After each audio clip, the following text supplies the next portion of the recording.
बिस्मिल्लाहिर्रहमानिर्रहीम। अस्सलाम वालेकुम व्यूअर्स, मैं हूं डॉक्टर अजमल मलिक और हाजिर खिदमत हूं अपने चैनल डॉक्टर अजमल टीवी के मकबूल प्रोग्राम एक सवाल डॉक्टर अजमल मलिक के साथ। जी हां, मैं जानता हूं, आप भी सब जानते हैं कि इस प्रोग्राम को आप दोस्तों की तरफ से, देखने वालों की तरफ से, चाहने वालों की तरफ से बड़ी पजीराई मिली है और आप दोस्तों की ख्वाहिश पर मैं हर प्रोग्राम में एक ऐसे फनकार को अपने प्रोग्राम का मेहमान बनाता हूं जिसको देखने की भी आप लोगों को चाहत होती है, उसको सुनने की भी, और आप उसकी निजी और फनी जिंदगी के बारे में बहुत कुछ जानना चाहते हैं। मेरे आज के प्रोग्राम का मेहमान वो आम फनकार नहीं है।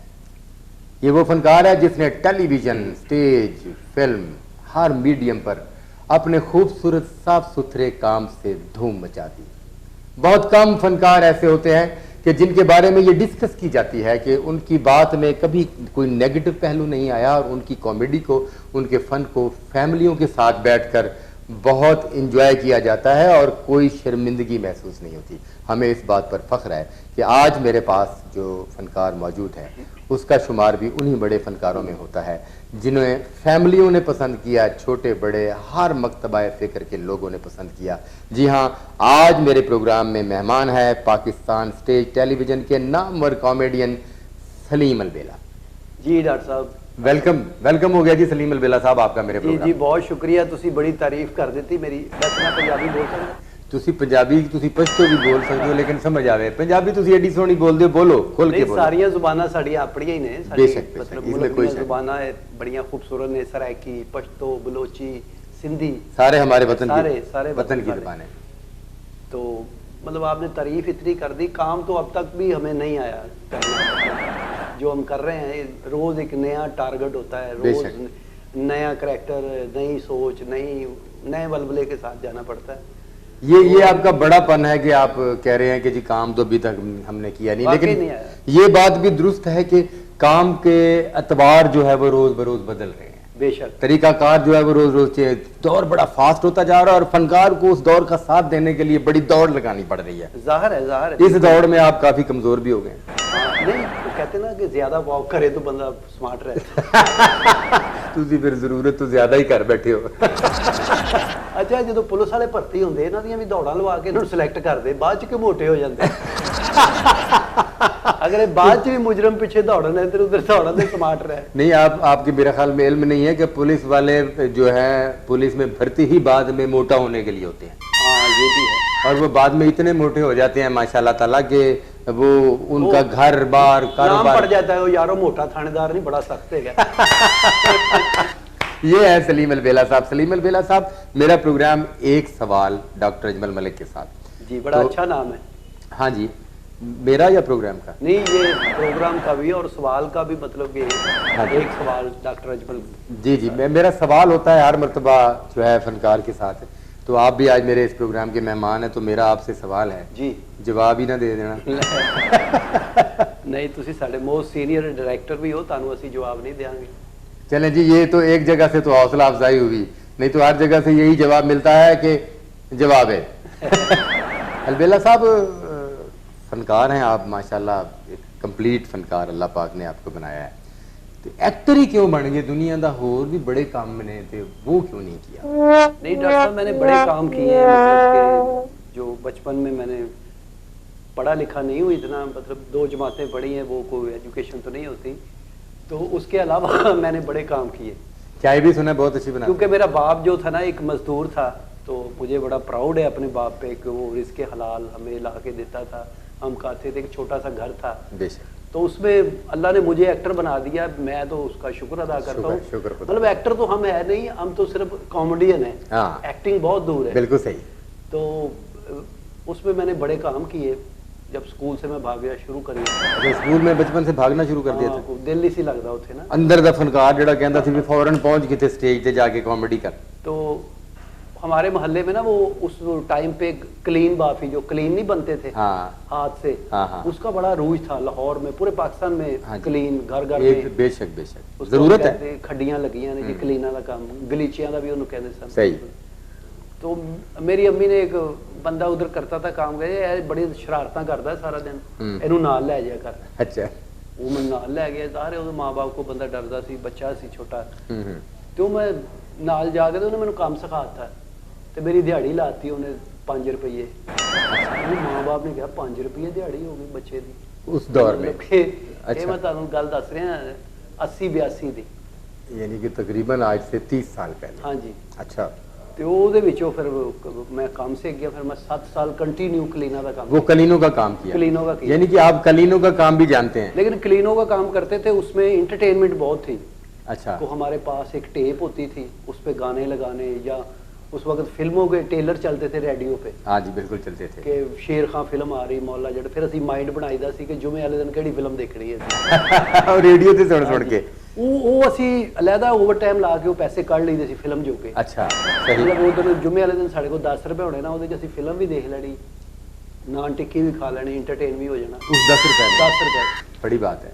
तो वो फिल्में देख देख कर वो रेडियो की तरफ तवज्जो तो ये अंदर से फनकार पैदा हुआ। नहीं जब बंदा फिल्म देखता है ना सिनेमा में बैठ के जो हीरो होता है ना वो समझता है ये मैं हूँ हीरो में अपने आप को देखता है बंदा और हीरोइन को देखता है ये फील करता है कि ये हीरोइन मेरे लिए गा रही है मेरे लिए नाच रही है। अच्छा विलन कोई नहीं अपने आप को समझता उसकी वजह कि वो बुरा काम होता है कोई भी पता है कहता नहीं विलन बनने के लिए तैयार नहीं है। हीरो एक अच्छा काम कर रहा है तो बंदा समझता मैं हीरो ये मैं अच्छे काम कर सकता हूँ। सही। वो फिर एक सानू आदत पै गई फिर मैंने गाने का भी शौक सीगा जुगता करन दा भी। नहीं आप गाते तो बहुत अच्छा है माशाल्लाह तो आपकी आवाज बड़ी सुरीली है। हाँ कभी कभी गा लेते हैं प्रोफेशनल नहीं प्रोफेशनली नहीं अपने आप को अपना रांझा राजी करने के लिए नहीं आपके कुछ कभी कभी गुनगुना लेते हैं। सॉन्ग भी आए हैं मार्केट हाँ, में हाँ, आपके बाकायदा सॉन्ग भी आए हैं। बिल्कुल। तो ये वो क्या कहते हैं कि वो जहन में एक हीरो बैठ गया कि कुड़ी जड़ी है ना वो हीरो नाल नचदी है हीरो नाल इश्किया डायलॉग बोल दी है तो इस चीज ने आपको एक्टर बनने पर मजबूर किया। नहीं इसलिए कि मतलब हीरो अच्छे काम करता है हम भी कर सकते हैं अगर बुराई खत्म करनी हो वो फिल्म चाहिए होता है ना। हाँ, हीरो बुराई हीरो जो है वो और विलन बुराई फैला रहे हैं। तो बस मैंने फिर वो काम से भागना शुरू कर दिया। नहीं अब और भी बड़े काम थे मतलब। हाँ फिर मैं उसके बाद मैंने अपना क्यों नहीं उनको क्यों नहीं कंटिन्यू रखा इधर ही क्यों आ गया कि मतलब आपको वजह इस काम में आने की वजह है कि जरा आर्टिस्ट होंदा ना ਉਹਦਾ दिल नहीं लगता काम च या मतलब पढ़ाई च ते लग जाता है लेकिन पढ़ाई बड़े बड़े काबिल लोग ने लेकिन वो जड़ा काम होंदा ना फनकार दा ਉਹਦੇ ਚ हालांकि वो जेड़ा भी हुनर सीखेगा आर्टिस्ट बड़ा अच्छा करेगा चाहे वो दर्जी है या मतलब कोई क्योंकि वो फनकार है वो फनकार है उसने मतलब उसको भी फन की तरह पर होना है। वो बंदा कहता नहीं कि ये फलां बंदा यार कपड़े बहुत अच्छे सींदा है लेकिन ना टाइम बड़ा लांदा है उन्हें देख के तो मुड़ के भूल जाओ। नहीं तो मतलब आप क्यों नहीं पुलिस में भर्ती हुए PIA में चले गए दर्जियों का काम क्यों नहीं किया।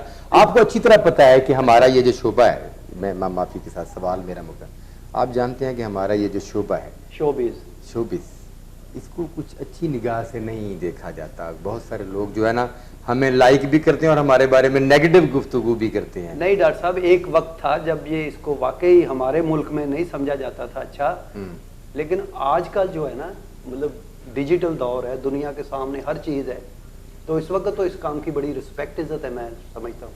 सही नहीं इसमें कोई शक नहीं इसके बावजूद जो है कुछ तबका वो तो फिर रहना सारी जिंदगी रहना यानी कि आप मुतमिन हैं कि वो जो चंद लोग हैं वो करते रहे बातें बाकी मेजोरिटी हमें पसंद करती है इस काम को लाइक करती है तो हम ये करेंगे। मैं कहता हूँ कि कोई फीमेल लड़की बेचारी उसको आर्ट है उसके अंदर है फन है गायकी है मतलब है वो मतलब अच्छे घराने की है अच्छा। और इस फील्ड में वो आना चाहती है ना उसका बाप भी उससे नाराज होगा उसके चाचे ताए सारे तो लेकिन जब वो आर्टिस्ट सुपरस्टार हो जाती है फिर वो फखर से कहते हैं वो सारे ਉਹਦੇ ਪਿੱਛੇ ਹੁੰਦੇ ਨੇ ਤੇ ਕਹਿੰਦੇ ਹਮਾਰੀ ਬੇਟੀ ਹੈ ਕੋਈ ਕਹਿੰਦਾ ਇਹ ਹਮਾਰੀ ਬੇਟੀ ਹੈ ਕੋਈ ਕਹਿੰਦਾ ਮੇਰੀ ਉਹ ਸਾਰੇ ਪਿੱਛੇ ਹੁੰਦੇ ਨੇ ਕਹਿੰਦੇ ਨੇ ਹੁਣ ਇਹ ਛੋਟੇ ਨੂੰ ਵੀ ਕੋਠੀ ਲੈ ਕੇ ਦੇਖਿਆ ਨਾ ਆਪਣੀ ਫੀਲਡ ਦੇ ਵਿੱਚ ਇੱਕ ਲੜਕੀ ਪੂਰਾ ਖਾਨਦਾਨ ਪਾਲ ਰਹੀ ਇਸ ਕੰਮ 'ਚ इसमें कोई शक नहीं पूरा मतलब ਇਹ ਆਰਟ ਦੇ ਵਿੱਚ ਬੜੀਆਂ ਕੁਰਬਾਨੀਆਂ ਦੇਣੀਆਂ ਪੈਂਦੀਆਂ ਨੇ ਬੜੇ ਰਿਸ਼ਤੇ ਵੀ ਛੱਡਣੇ ਪੈਂਦੇ ਨੇ ਬੜਾ ਕੁਝ ਛੱਡਣਾ ਪੈਂਦਾ ਹੈ ਹਾਂਜੀ ਕਿਉਂਕਿ ਉਹ ਫਨ ਨਹੀਂ ਛੱਡ ਸਕਦਾ ਉਹਦੇ ਅੰਦਰ ਹੈ ਉਹਦਾ ਇਸ਼ਕ ਹੈਗਾ ਚਾਹ ਵੀ ਤੁਸੀਂ ਸੁਣਿਆ ਬੜੀ ਅੱਛੀ ਬਣਾ ਚਾਹ ਫਿਰ ਮੈਂ ਪੜਾਈ ਦਾ ਕਲੀਨਾ ਦੇ ਕੰਮ ਤੋਂ ਨਸਣਾ ਸ਼ੁਰੂ ਕਰ ਦਿੱਤਾ ਫਿਰ ਮੈਂ ਹੋਰ ਮੈਂ ਰੇੜੀ ਲਾ ਲਈ ਦਵਾਣਾ ਵੇਚਦਾ ਰਿਹਾ ਕਦੀ ਕਿੱਥੇ ਆਪ ਵੀ ਟੁੱਕ ਲੈਂਦੇ ਸੀ ਦਵਾਣੇ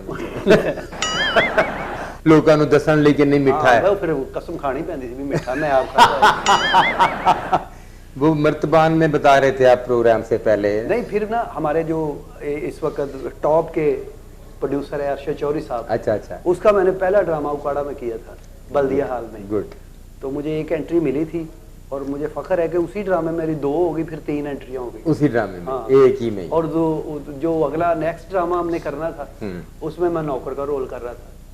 अचानक एकदम से मेन रोल में आ गया। फिर हमने 3-4 साल काम किया, उसमें पैसे नहीं थे। हम पैसे नहीं मिलते थे स्टार्ट में?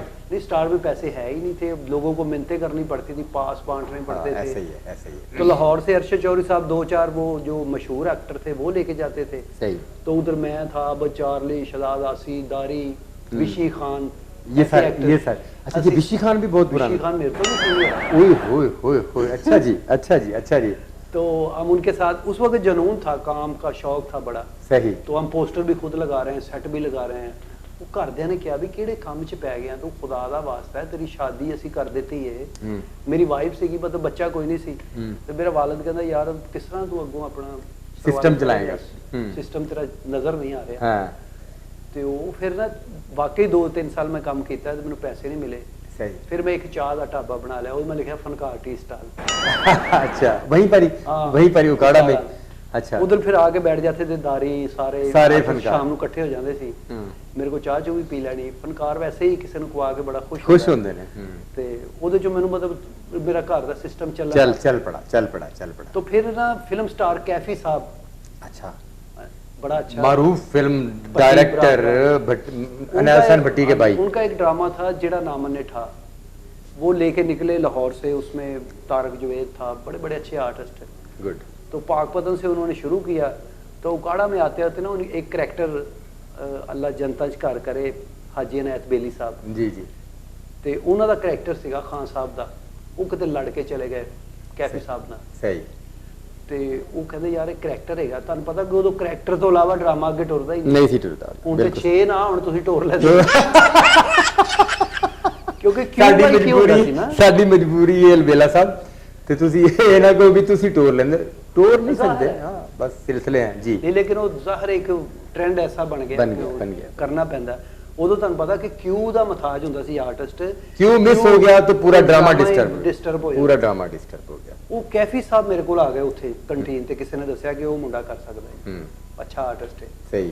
ਤੇ ਉਹ ਮੇਰੇ ਕੋਲ ਆਏ ਨੇ ਤੇ ਮੈਨੂੰ ਚਾਹ ਚੜ ਗਿਆ। ਮੈਂ ਕਿਹਾ ਉਹ ਕੈਫੀ ਸਾਹਿਬ ਜਿਹੜਾ ਵੱਡਾ ਨਾਮ ਦੇਖਦਾ ਸਕਰੀਨ ਤੇ ਮੈਡਮ ਚਕੋਰੀ ਦੇ ਖਾਵੰਦ ਵੀ, ਤੇ ਇੰਨੀਆਂ ਫਿਲਮਾਂ ਉਹਨਾਂ ਦੇ ਕ੍ਰੈਡਿਟ 'ਚ।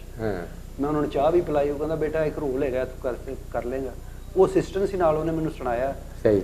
ਤੇ ਉੱਥੇ ਗੈਸਟ ਹਾਊਸ 'ਚ ਸੀ, ਕਹਿੰਦਾ ਆ ਜਾ ਮੈਂ ਤੈਨੂੰ ਰਿਹਰਸਲ ਕਰਾ ਦੇਣਾ। ਸਹੀ। ਉਹ ਮੈਂ ਕੀਤੀ, ਉਹ ਕਹਿੰਦਾ ਜੀ ਕਰ ਲੇਗਾ। ਗੁੱਡ। ਤੇ ਉਹਨਾਂ ਨੇ ਮੈਨੂੰ 2000 ਰੁਪਇਆ ਪਹਿਲੀ ਵਾਰੀ ਦਿੱਤਾ, 2000 ਰੁਪਇਆ ਐਡਵਾਂਸ। ਉਹਨੇ ਕਿਹਾ ਜੀ ਤੂੰ ਸਾਡੇ ਨਾਲ। ਉਸ ਦਿਨ ਤੁਸੀਂ ਚਾਹ ਵਾਲਾ ਢਾਬਾ ਬੰਦ ਕਰਤਾ। ਘਰਦਿਆਂ ਨੂੰ ਕਿਹਾ ਜੀ ਇਹ ਬਰਤਨ ਪਿਆ ਹੈ ਚਾਹ ਤੇ। मैं क्या मैं हूं आर्टिस्ट ही बन के आवा, कुछ बन के ही आवा।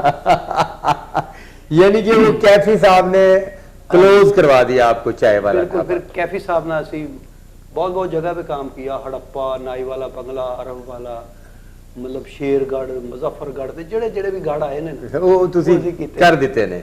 तो उसके बाद फिर लाहौर आ गया मैं, स्ट्रगल इधर शुरू कर। माशाल्लाह। पापा अलाउद्दीन होता था एक, बड़ा बड़ा नाम पापा अलाउद्दीन। तो आप तो हमें इतना पुराना जानते हैं, जिधर हमारा ड्रामा का डॉक्टर साहब आ जाते हैं।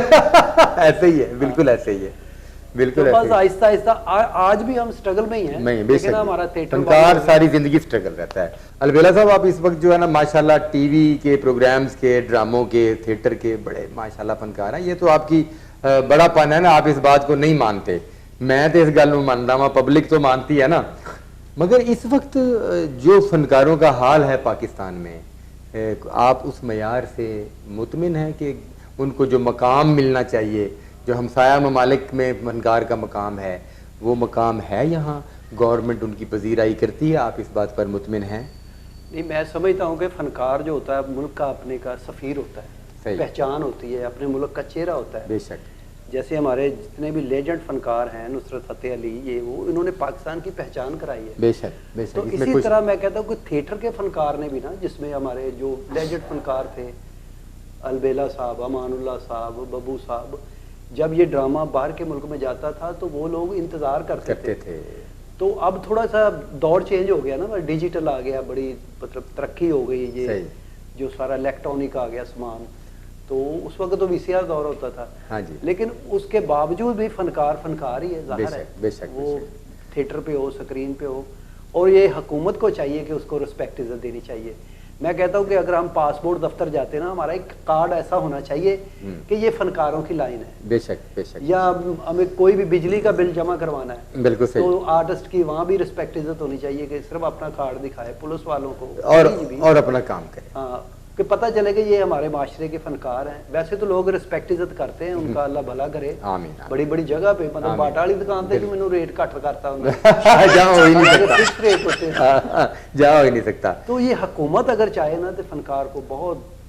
जी व्यूअर्स, हमारा सवाल था सलीम अलबेला साहब से कि फनकार ही क्यों बने, अदाकार ही क्यों बने, और उन्होंने उसका बड़ा तफसीली जवाब दिया हमें कि फनकार क्यों बने और फनकार की मौजूदा जो सूरत हाल है उस पर वो भी दुखी हैं, और हमारी भी हुकूमत वक्त से और उन लोगों से जो इसके अहम जिम्मेदार हैं उनसे गुजारिश है कि फ़नकार जो है वो इस माशरे का तबका है, और ये सफ़ीर होते हैं अपने वतन के, अपने मुल्क के, और अपने मुल्क की सकाफ़त को मुख्तलिफ़ तरीक़ों से उजागर करते हैं और लोगों को अच्छाई और बुराई की निशानदही करते हैं। लिहाजा फ़नकार का भी एक मकाम होना चाहिए, थिएटर को भी एक इंडस्ट्री का मकाम देना चाहिए। बहुत शुक्रिया सलीम अलबेला साहब मेरे प्रोग्राम में तशरीफ लाए। डॉक्टर साहब आपका शुक्रिया कि आपने हमें इस काबिल समझा कि इनसे भी बातचीत हो। आप बड़े फनकार हैं और मेरे प्रोग्राम में आने से मेरे प्रोग्राम का मान बढ़ा, मेरा मान बढ़ा। बहुत शुक्रिया।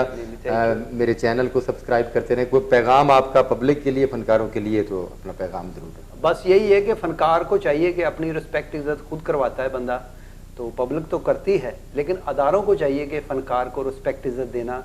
ये भी हमारे बड़े सीनियर डायरेक्टर भी हैं, राइटर भी हैं और प्लस एक्टर भी हैं।